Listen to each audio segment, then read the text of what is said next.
Certainly this conflict in the Middle East looks set to overshadow hopes for progress on the separate story that we haven't even gotten to today, which is the trade conversation.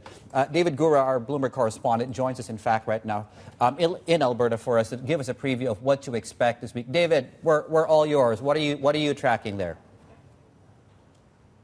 Well, certainly this conflict in the Middle East is casting a huge shadow over this agenda. Not the official agenda, but it's what everyone here is talking about. And we've seen as world leaders have made their way to Canada, conversations among them, statements issued about this conflict. And we have yet to see sort of if there's going to be any kind of cohesive statement among these G7 nations and other leaders, a message, a unified message about that conflict in the Middle East. So we'll look for that. But I should say that would not be in keeping with what we were said to expect here going into this summit.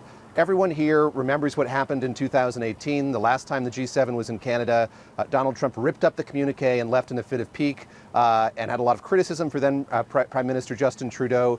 Nobody wants that to happen this time around. So there's a lot of kind of delicate dancing in terms of what is on that agenda, what folks are talking about. I should say Ursula von der Leyen, the president of the European Commission, is speaking right now, and she said this summit's going to be defined by two things, geoeconomics and geopolitics. So trade is something else that's, again, not on the official agenda, but a huge focus of everyone who's here. And there was some expectation before things erupted in the Middle East that we could see some agreements between the U.S. and other trading partners come out of this summit. Maybe not concrete, detailed deals, but kind of frameworks for them like we saw with the U.S. and the U.K.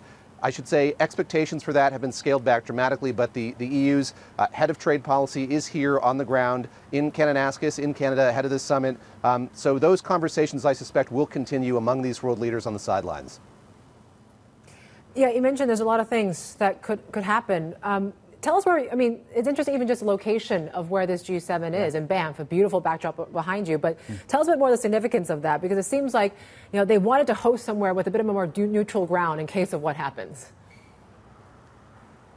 So the first thing you have to understand is just how wide this geography is. So there are parts of this that are taking place in Calgary. That's more than an hour from here. Kananaskis is where the world leaders are gathered at a very small resort in a very hard to get to place. And then there's more happening where I am in Banff. But it's that central point in Kananaskis that's so critical here, because you have this small group of world leaders. Yes, those of the G7, but other nations as well that Mark Carney, the Prime Minister, has invited to attend here, including Narendra Modi.